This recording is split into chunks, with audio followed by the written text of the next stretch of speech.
ಪ್ರತಿಯೊಬ್ಬರಿಗೂ ನನ್ನ ನಮಸ್ಕಾರಗಳು. ತುಂಬಾ ಖುಷಿ ಆಗುತ್ತೆ ಇಷ್ಟೊಂದು ಜನ ಬಂದಿರೋದು.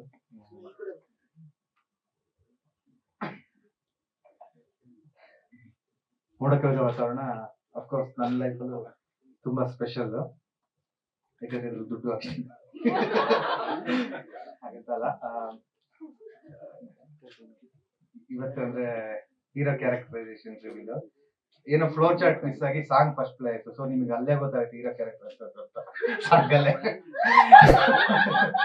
ಇಲ್ಲ, ನಾನು ಯೂಶಲಿ ಹೇಳ್ಬೇಕಂದ್ರೆ ಸಿನಿಮಾಗಿಂತ ಟ್ರೇಲರ್ ಚೆನ್ನಾಗಿ ಕಟ್ ಮಾಡ್ತೀನಿ ಅಂತ ತುಂಬಾ ಜನ ಮಾತಾಡ್ತಾರೆ.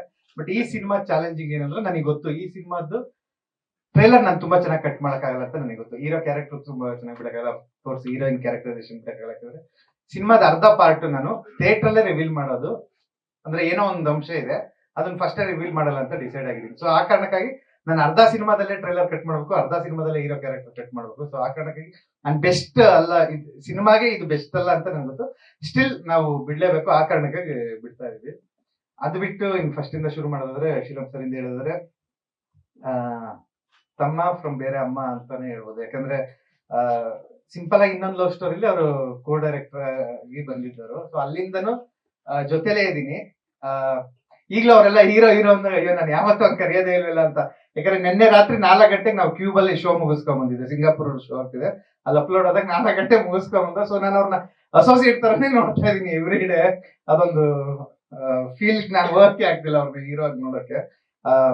ಮತ್ತೆ ರಕ್ಷಿ ಶೆಟ್ಟಿ ಸರ್ ಬಿಟ್ಟ ಮೇಲೆ ನನ್ ಶೀಲಂನೇ ಈ ಪ್ರಾಜೆಕ್ಟ್ ಹೀರೋ ಆಗ್ತೀರಾ ಅಂತ ಹೊಸೊಬ್ರನ್ನ ಕೇಳಿದ್ದು. ಅಂದ್ರೆ ಅಫ್ಕೋರ್ಸ್ ರಿಷಿ ಸರ್, ಧನ್ವೀರ್, ದುಷ್ಯಂತ್, ವಿರಾಜ್, ಪ್ರವೀಣ್ ತೇಜ್, ಇನ್ಯಾರಿದ್ದಾರೆ, ಅನಿಲ್ ಶೆಟ್ಟಿ, ಇವರೆಲ್ಲರನ್ನ ಲೈಫಲ್ಲಿ ಬಂದಿದ್ದು ನನ್ ಪುಣ್ಯ. ತುಂಬಾ ಜನ ಬಂದು ಎಲ್ಲೋ ಒಂದ್ ಕಡೆ ಮಾಸ್ ಹುಡುಗರು ಬಂದಣ ಬಜಾರ್ ತರದ್ ಮೂವಿ ಮಾಡಿ ಅಂತಾರೆ, ಅಥವಾ ಗದವ ಸೆಕೆಂಡ್ ಹಾಫ್ ನಮ್ಮ ಲೈಫ್ ಇನ್ ಬೆಸ್ಟ್ ಮೂವಿ ಅಂತ ಹೇಳ್ತಾರೆ. ಶಾಕಿಂಗ್ ಅಂದ್ರೆ ಸಿಂಪಲ್ ಆಗಿ ಇನ್ನೊಂದು ಲವ್ ಸ್ಟೋರಿ ಡೈಲಾಗ್, ನಾನು ಒಂದ್ ಲವ್ ಸ್ಟೋರಿ ಅಂತೀನಿ, ಇಲ್ಲ ಇನ್ನೊಂದು ಲವ್ ಸ್ಟೋರಿ ನಂಗೆ ತುಂಬಾ ಇಷ್ಟ. ಸೊ ಇವರೆಲ್ಲ ಹೊಸಬ್ರು ಬಂದಿದ್ಕೆ ನನ್ನ ಲೈಫಲ್ಲಿ ಈ ರೀತಿ ಬಂದಿದ್ದು. ಬಟ್ ನಾನ್ ಫಸ್ಟ್ ಅಪ್ರೋಚ್ ಆಗಿದ್ದು ರಕ್ಷಿತ್ ಶೆಟ್ಟಿ ಸರ್ನ. ಅದು ಬಿಟ್ರೆ ಇನ್ನು ಹೊಸಬ್ರು ಅವರೇ ನನ್ ಬರ್ತಿದ್ರು. ಸೊ ಅವಾಗ ನನ್ನ ಪ್ರಾಜೆಕ್ಟ್ ಕಮಿಟ್ ಆಗ್ತಿದೆ. ಬಟ್ ಅದು ಬಿಟ್ಟು ಇನ್ನೊಂದು ಶೀಲಂ ಸರ್ನ, ಸರ್ ಈ ಪ್ರಾಜೆಕ್ಟ್ ನೀವು ಮಾಡಿ ಅಂತ ಹೇಳಿದ್ದು, ನಾನು ಶೀಲಂಗೆ ಈ ಪ್ರಾಜೆಕ್ಟ್ ಇದು ಮಾಡಿದ್ದು. ಅಂದ್ರೆ ಅವ್ರು ಥ್ರೂ ಔಟ್ ಅವರು ಸಿಂಪಲ್ ಆಗಿ ಇನ್ನೊಂದು ಲವ್ ಸ್ಟೋರಿಗೆ ಆರ್ಟಿಸ್ಟ್ ಆಗ್ಬೇಕು ಅಂತ ಬಂದ್ರು. ಬಟ್ ಕೆಲವ್ರು ತುಂಬಾ ಅಂದ್ರೆ ಸ್ಕೇಲ್ ತರ ಇರ್ತಾರೆ ವ್ಯಕ್ತಿ. ಅಂದ್ರೆ ತುಂಬಾ ನೀಟಾಗಿ ಇದೇ ಟೈಮ್ ಪಂಚುಲಿಟಿ ಇದೆ. ನಾವ್ಯಾರು ಆ ರೀತಿ ಇರಲ್ಲ, ನಾವ್ಯಾರು ನಮ್ ಕೆಟಗರಿಯವರು. ಬಟ್ ಹಂಗಿದ್ದಾಗ ನಾವೇನ್ ಮಾಡ್ತೀವಿ, ಇವರು ಕರೆಕ್ಟ್ ಆಗಿ ವರ್ಕ್ ಫಾಲೋ ಮಾಡ್ತಾರಲ್ಲ ಅಂದ್ಬಿಟ್ಟು ಡೈರೆಕ್ಷನ್ ಡಿಪಾರ್ಟ್ಮೆಂಟ್ ಹಾಕೊಂಡು ಅಲ್ಲಿಂದ ಅವರನ್ನೇ ಬರೋ ಎಲ್ಲಾ ಫಿಲಮ್ಗೂ ಡೈರೆಕ್ಷನ್ ಡಿಪಾರ್ಟ್ಮೆಂಟ್ ಅಲ್ಲೇ ಕಂಟಿನ್ಯೂ ಅಥವಾ ಪ್ರೊಡಕ್ಷನ್ ಡಿಸೈನ್ ಹಂಗೆ ಒಂದೊಂದೇ ಪೋರ್ಷನ್ ತಗೋತಾ ಇದ್ರು. ಒಂದೊಂದು ಸಣ್ಣ ಪಾತ್ರ ಕೊಡ್ತಿದ್ದೆ. ಬಟ್ ಯಾವಾಗ್ಲೂ ಆರ್ಟಿಸ್ಟ್ ಆಗಿ ಅವ್ರನ್ನ ನಾನು ತುಂಬಾ ಗಮನದಲ್ಲಿ ಇಟ್ಕೊಂಡಿಲ್ಲ. ಒಂದು ಗ್ಯಾಪ್ ಸಿಕ್ತಾಗ ಸೆಂಟ್ರಲ್ಲಿ ಒಂದು ಕತೆ ಮಾಡ್ತಿದಾಗ ಓಕೆ ಇದು ಏನೋ ಫ್ರೆಶ್ ಫೇಸ್ ಕೇಳ್ತಿದೆ ಅಂದಾಗ ನಾನು ಶೀಲಂ ಸರ್ನ ಸರ್ ನೀವೇ ಮಾಡಿ ಇದು ಅಂತ ಅನ್ಕೊಂಡು, ಆಮೇಲೆ ಶ್ರೀನಿಧಿ ಫಿಲಮ್ಸ್ ಅಂತ ಅವ್ರನ್ನ ನೆನ್ಸ್ಕೋಬೇಕು ನಾನು, ಯತೀಶ್ ಸರ್. ಯಾಕಂದ್ರೆ ಹೊಸಬ್ರಿಗೆ ಮತ್ತೆ ಕತೆ ಹೇಳಿದಾಗ ಪ್ರೊಡ್ಯೂಸರ್ ಅವರು ಬಂದ್ರು. ಬಟ್ ಅವ್ರೊಂದು ಟೈಮ್ ಟೇಬಲ್ ಕೊಟ್ಟಿದ್ರು, ಅಂದ್ರೆ ಈ ಟೈಮಿಂದ ಈ ಟೈಮಲ್ಲಿ ಮೂವಿ ಮಾಡಿದ್ರೆ ನನಗೆ ವರ್ಕ್ ಆಗುತ್ತೆ ಅಂತ. ಸರಿ ಸರ್ ಅದ್ರಲ್ಲಿ ಮುಗಿಸ್ಕೊಡ್ತೀನಿ ಅಂತ ಹೇಳಿದೆ. But due to weather conditions, ಯಾಕಂದ್ರೆ ಇದು ಬರೀ ಮೋಡ ಕವಿದ ವಾತಾವರಣದ ಟೈಮಲ್ಲೇ ಶೂಟ್ ಮಾಡ್ಬೇಕು ಅನ್ಕೊಂಡಿದ್ರಿಂದ ನಮ್ಗೆ ಆಗ್ಲಿಲ್ಲ. ಆ ಟೈಮಲ್ಲಿ ಅವ್ರನ್ನ ಸ್ವಲ್ಪ ನಾನು ಬ್ಯಾಕ್ಔಟ್ ಆಗ್ತೀನಿ ಅಂದಾಗ ಸರಿ ಅಂದ್ಬಿಟ್ಟು ಒಂದು ಸಲ ಪ್ರೇಮ ಕಥೆ ಒಳಗಡೆ ಇದ್ದೆ. ಆ ಟೈಮಲ್ಲಿ ರಮೇಶ್ ಸರ್ನ ನಾನು ರಿಕ್ವೆಸ್ಟ್ ಮಾಡ್ಕೊಂಡೆ ಒಂದ್ಸಲ ಮೂವಿ ನೋಡಿ ಅಂತ. ಸರ್ ರಿಕ್ವೆಸ್ಟ್ ಮಾಡ್ಕೊಂಡು ಬಂದಾಗ ಅವಾಗಲೇ ಒಂದು ನಮಗೆ ಪಾಸಿಟಿವ್ ಬಂದಂಗಾಯ್ತು, ಒಂದು ಬೂಸ್ಟ್ ಅಪ್ ಬಂತು. ನಾವೇನ್ ಚಿಕ್ಕ ಬಜೆಟ್ ಅನ್ಕೊಂಡಿದ್ವು, ಈ ಸಾಂಗ್ ಎಲ್ಲ ಅಫ್ಕೋರ್ಸ್ ರಮೇಶ್ ಸರ್ ಬಂದಿದ್ಕೆ ಆಗಿದೆ. ಇಲ್ಲಿ ಈ ಸಾಂಗ್ ಎಲ್ಲ ನಾನು ಡಿಲೀಟ್ ಮಾಡಿ ಮೂವಿ ಮಾಡ್ತಿದ್ದೆ. ಹೇಗೆ ಬಂದಾಗ ಒಂದು ಭುಜಬಲ ಪರಾಕ್ರಮ ಅಂತೀವಲ್ಲ ಆ ರೀತಿ ಬಂತು. ಜೊತೆಗೆ ಇನ್ನ ಗೌರಮೇಶ್ ಸರ್, ರಂಗರಾಜ ಸರ್ ಬಂದಿಲ್ಲ, ಅವರು ಮತ್ತೆ ಲೋಕೇಶ್ ಅವರು, ಇವರೆಲ್ಲ ಇರೋದ್ರಿಂದ ಸೊ ಇನ್ನ ತುಂಬಾ ದೊಡ್ಡ ಬೆಲ ನಮಗೆ ಬಂದಿದೆ.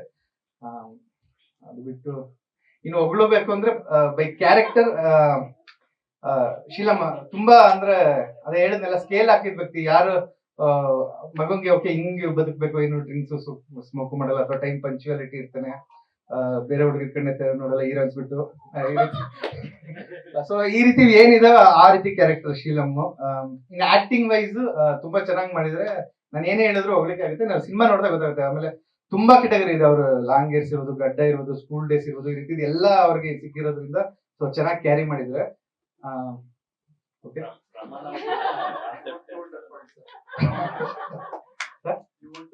Thank you.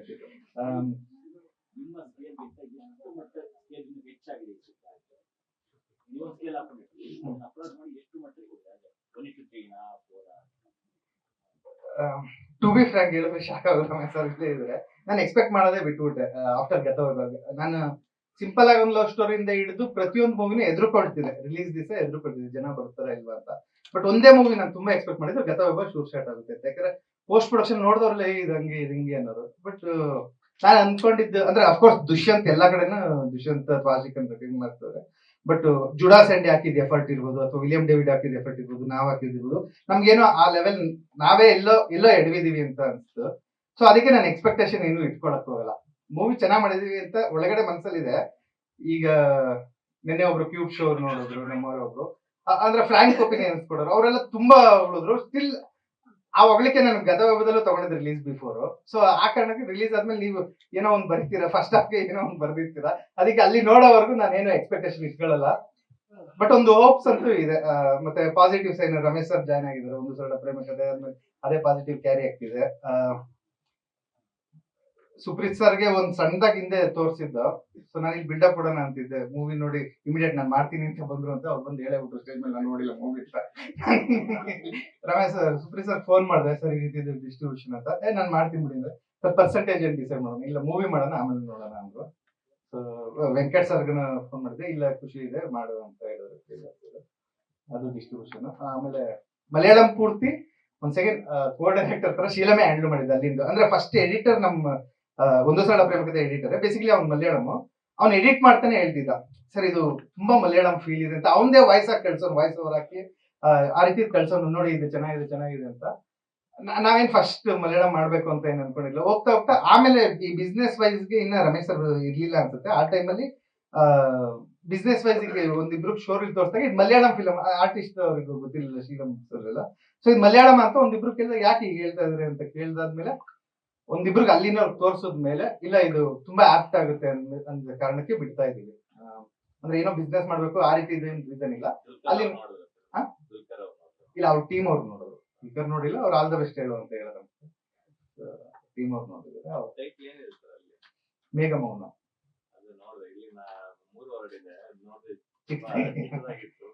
ಇಲ್ಲ, ಅದಕ್ಕೆ ಸಪರೇಟ್ ಎಡಿಟರ್ ನಂಬರ್ ಮಲಯಾಳಂ ಅವರೇ ಮುತುವರ್ಜಿ ತಗೊಂಡು ಅದಕ್ಕೆ ಸಪರೇಟ್ ಬಂದು, ಅಂದ್ರೆ ಕೆಲವು ಡೈಲಾಗ್ಸ್ ಚೇಂಜ್ ಮಾಡಿದ್ರು, ಆ ರೀತಿ ಒಂದು ಎಫರ್ಟ್ ಹಾಕಿ ಮಾಡಿದ್ದಾರೆ. ಮತ್ತೆ VFX ಅಲ್ಲಿ ಈಗ ಮೈಸೂರಲ್ಲಿ ನಡೀತಿದ್ರೆ ಅಲ್ಲಿ ವೈಜಾಗ್ ಅಲ್ಲ ಸಾರಿ ಕೊಚ್ಚಿ ಆ ರೀತಿ ಸಮಥಿಂಗ್ ಪ್ಲೇಸ್ ಚೇಂಜ್ ಮಾಡಿದ್ರು ಅಲ್ಲಿ ನೇಟಿವಿಟಿಗೆ ಅಂತ. ನೀವು ತುಂಬಾ ಪ್ರಯೋಗಗಳು ಮಾಡ್ತಾ ಇರ್ತೀರ ಸಿನಿಮಾಗಳಲ್ಲಿ, ಕ್ರಿಯೇಟಿವ್ ಆಗಿ ಏನೋ ಒಂದು ಮಾಡ್ತಾ ಇರ್ತೀರ. ಬಟ್ ಸಿನಿಮಾ ಮೇಕಿಂಗ್ ಫಾರ್ಮುಲಾ ಮಾತ್ರ ಬ್ರೇಕ್ ಮಾಡ್ತಾ ಇಲ್ಲ. ಈಗ ಫಾರ್ ಎಕ್ಸಾಂಪಲ್ ಇತ್ತೀಚಿನ ಮಲಯಾಳಂ ಮೂವಿಗಳು ನೋಡಿದಾಗ ಅಲ್ಲಿ ಸಾಂಗ್ಸ್ ಇರಲ್ಲ, ಒಂದೇ ಸ್ಟೆಚ್ ಅಲ್ಲಿ ಸಿನಿಮಾ ಓಪನಿಂಗ್ ಇಂದ ಎಂಟು ಟೈಟಲ್ ಕಾರ್ಡ್ ವರೆಗೂ ಹೋಗ್ತಾನೆ ಇರುತ್ತೆ. ಆ ತರದೊಂದು ಫಾರ್ಮುಲಾನ ನಮ್ಮಲ್ಲಿ ಟ್ರೈ ಮಾಡ್ತಿಲ್ಲ, ಅದ್ರ ಬಗ್ಗೆ ಏನ್ ಅನ್ಸುತ್ತೆ? ಇದನ್ನ ಯಾರು ಪ್ಲೇ ಮಾಡಕ್ ಹೋಗ್ಬೇಡಿ. ಕನ್ನಡ ಇಂಡಸ್ಟ್ರಿಯಲ್ ರಿಟರ್ನ್ ಅಂತ ಆಗ್ತಿರೋದು ಆಡಿಯೋ ರೈಟ್ಸ್ ಇಲ್ಲ, ಆ ರೀತಿ ಏನಿಲ್ಲ. Project depend sir. ಇಲ್ಲಿ ಇಬ್ರು ಮುದ್ದಾದ ಹುಡುಗಿರು ಒಂದ್ ಹುಡುಗ ಇದ್ದಾಗ ಸಾಂಗ್ಸ್ ಇಲ್ಲದ ಸಿನಿಮಾ ಹೆಂಗ್ ಮುಗಿಸ್ಲಿ ನಾನು. ಇದೆ ನನ್ನ ಹತ್ರ ಸಬ್ಜೆಕ್ಟ್ ಇದೆ, ಸಾಂಗ್ ಇಲ್ಲದೆ. ಬಟ್ ಮಾಡಿರೋವೆಲ್ಲ ಸಾಂಗ್ಸ್ ಇರೋದು. ಮತ್ತೆ ಮೇ ಬಿ ನಮ್ಮ ಒಳಗಡೆ ಒಂದು ಮ್ಯೂಸಿಕ್ ಇದ್ದಿರುತ್ತೆ. ಈಗ ನೀವು ಜೋಗಿ ಪ್ರೇಮ್ ಸರ್ನ ಎಕ್ಸ್ಪೆಕ್ಟ್ ಮಾಡ್ಬೋದು ಸಾಂಗ್ ಇಲ್ಲದೆ.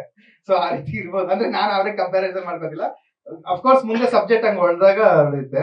ಬಟ್ ಇದಕ್ಕೆ ಇದೊಂದು ಸಾಂಗ್ ಬಿಟ್ಟು ಇನ್ನೆಲ್ಲ ಸಿನಿಮಾ ಕತೆ ಜೊತೆನೆ ಸಾಂಗ್ ಹೋಗುತ್ತೆ. ಲೇಟೆಸ್ಟ್ ಹಾಗೂ ಇಂಟ್ರೆಸ್ಟಿಂಗ್ ಸುದ್ದಿಗಳಿಗಾಗಿ ಬಾಸ್ ಟಿವಿ ಕನ್ನಡ ಚಾನೆಲ್ನ ಸಬ್ಸ್ಕ್ರೈಬ್ ಮಾಡಿ, ಹಾಗೆಯೇ ಬೆಲ್ ಐಕಾನ್ ಪ್ರೆಸ್ ಮಾಡಿ. ಇದರ ಜೊತೆಗೆ ಫೇಸ್ಬುಕ್, ಇನ್ಸ್ಟಾಗ್ರಾಮ್, ಎಕ್ಸ್ ನಲ್ಲೂ ಮಿಸ್ ಮಾಡದೆ ಫಾಲೋ ಮಾಡಿ.